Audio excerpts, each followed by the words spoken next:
ছাত্ৰ-ছাত্ৰীসকল তোমালোকৰ বেছি দিন নাই কাৰণ তোমালোকৰ কম্পাৰ্টমেণ্টেল পৰীক্ষা অনুষ্ঠিত হ'বই সো সেয়েহে এইকেইদিন তোমালোকে ভালদৰে পঢ়িবই লাগিব আৰু পঢ়াৰ আগতে তোমালোকৰ মনত কেইটামান প্ৰশ্ন অহাটো স্বাভাৱিক আৰু সেইকাৰণে মই এই ভিডিঅ'টো লৈ আহিছো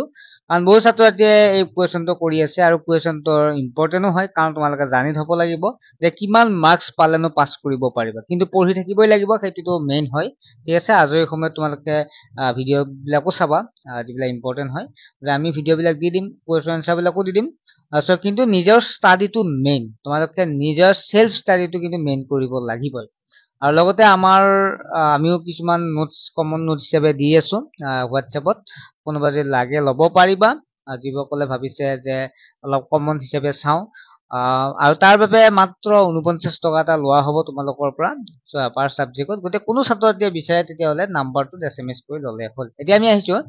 যে তোমালোকৰ যিটো MCQৰ ডেছক্ৰিপটিভ প্ৰশ্ন থাকিব যিহেতু আৰু লগতে আছামিজ আৰু যিটো MIL হয় আৰু লগতে তোমালোকৰ যিটো ইলেক্টিভ ছাবজেক্টত তাত কোনো ধৰণৰ OMR নাথাকে বা MCQ নাথাকে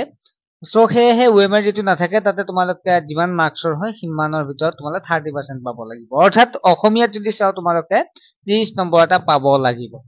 ঠিক আছে 30 নম্বৰ পালে তোমালোকে পাছ কৰিব পাৰিবা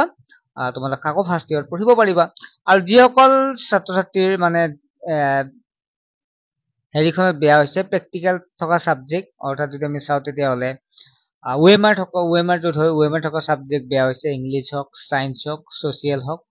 বা মেথছ হওক তোমালোকৰ এতিয়া দুটাত পাছ কৰিব লাগিব সেইটোৱে ভেজাল হৈছে তোমালোকে যিহেতু MCQত বহুতে কিন্তু পাছ কৰি আহিছে ডেছক্ৰিপটিভৰ কাৰণে তোমালোকে আকৌ পৰীক্ষা দিব লগা হ'ল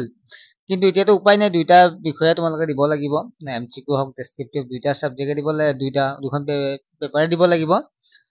সো সেয়েহে তোমালোকে MCQত তোমালোকে 13 পালে তোমালোকে পাছ কৰিবা গতিকে তোমালোকে 13 পালে বুলি কওঁতে তোমালোকে বেছিকে মোৰ মতে আটাইখিনিয়ে কৰি আহিব চেষ্টা কৰিবা যিহেতু নিগেটিভ মাৰ্কছ নাই MCQত গতিকে তোমালোকে নোৱাৰা কেইটাও টিক চিন দি থৈ আহিবা ঠিক আছে লাষ্টত বোলে পাৰা নাই তোমালোকে টিক চিন দি থৈ আহিবা যিহেতু নিগেটিভ মাৰ্কছ নাই অৰ্থাৎ তোমালোকে পৰাপক্ষত 45টা কৰিব চেষ্টা কৰিবা কিন্তু ভালদৰে পঢ়িবা যাতে তোমালোকৰ প্ৰায় 40টা মান শুদ্ধ হয় বা 30টা ওপৰত শুদ্ধ হয় অৰ্থাৎ তোমালোকে 13 নম্বৰ পালে পাছ কৰিব পাৰিবা মোৰ বোধেৰে MCQত আটাইখিনিয়ে পাছ কৰিব এতিয়া লাগিলে আমাক ডেছক্ৰিপটিভ পেপাৰ আৰু আমি কমন কুৱেশ্যন ডেছক্ৰিপটিভ পেপাৰে দিছো সো আমি যিমান পাৰো চেষ্টা কৰিছো আহিব বুলি কিন্তু তথাপিও তোমালোকৰ সেলফ ষ্টাডিটো মেইন হয় ঠিক আছে তোমালোকে পঢ়িবই লাগিব সো এতিয়া ডেছক্ৰিপটিভ পেপাৰত যদি আমি চাওঁ তেতিয়াহ'লে 14 অৰ্থাৎ 14 মাৰ্কছ পালে তোমালোকে পৰীক্ষাটো ধুনীয়াকৈ পাছ কৰি যাব পাৰিবা তোমালোকে 14 মাৰ্কছ পাব 14 মাৰ্কছ কৰি আহিলে যে 14 মাৰ্কছ পাবা তেনেকুৱা নহয় তোমালোকে মোৰ মতেৰে তোমালোকে 40 মাৰ্কছ মান অৰ্থাৎ সকলোবিলাক টাচ কৰিব চেষ্টা কৰিবা ঠিক আছে কিছু জানা সেইখিনিও চেষ্টা কৰিবা আধা হলেও লিখি আহিবা যাতে আধাকে ধুনীয়াকৈ এটা মাৰ্কছ পাই যোৱা সো সেয়েহে তোমালোকে 14 নম্বৰ পাব লাগিব এইটো নহয় 14 নম্বৰ লিখি থৈ আহিবা তেনেকুৱা নহয় লিখাটোতো আটাইখিনিয়ে লিখি থৈ আহিব পাৰিলে কিন্তু 14 নম্বৰ পালে তোমালোকে পাছ কৰিব পাৰিবা আৰু ধুনীয়াকৈ তোমালোকে নেক্সট ইয়াৰৰ কাৰণে যাব পাৰিবা আৰু নেক্সট হ'ল গ্ৰেছ মাৰ্ক এতিয়া গ্ৰেছ মাৰ্ক দিয়ে নে নিদিয়ে তোমালোকে চোৱা কিছুমানেতো মেট্ৰিক পৰীক্ষাতে ভালেখিনি গ্ৰেছ মাৰ্ক পাইছে কিন্তু তোমালোকক গ্ৰেছ মাৰ্ক নিদিলে সো সেয়েহে তোমালোকে গ্ৰেছ মাৰ্কো আশা কৰি পৰীক্ষা নিদিবা কিছুমান দিবও পাৰে নিদিবও পাৰে গতিকে সেইটো তোমালোকে তাৰ ওপৰত ভিত্তি নকৰিবা কিন্তু গ্ৰেছ মাৰ্কটো কিহৰ ওপৰত ভিত্তি দিয়ে যিহেতু গম পোৱা নাযায় গতিকে তোমালোকে গ্ৰেছ মাৰ্কৰ আশা কৰি পৰীক্ষা এতিয়া নিদিবা ঠিক আছে পৰীক্ষাটো ভাল কৰা সেইটোৱে হ'ব নেক্সট যোৱা বছৰৰ প্ৰশ্ন টান আহিছিল নেকি এইটো এটা বহুত ডাঙৰ প্ৰশ্ন তোমালোকে সুধি আছা চোৱা কুৱেশ্যন পেপাৰ এখন যেতিয়া কাটে ষ্টুডেণ্টে পাছ কৰা নাম্বাৰ এটা ইজি দিয়ে সকলো কুৱেশ্যনতে 30% এটা ইজি দিয়ে যাতে ছাত্ৰ ছাত্ৰীয়ে পাছ কৰিব পাৰে আৰু তাৰে ভিতৰত বাকীখিনিয়ে কিছু মডাৰেট থাকে অৰ্থাৎ টান সহজৰ মাজত থাকে আৰু কিছু সংখ্যক দুই এটা টান থাকিবই বাৰু সেইটো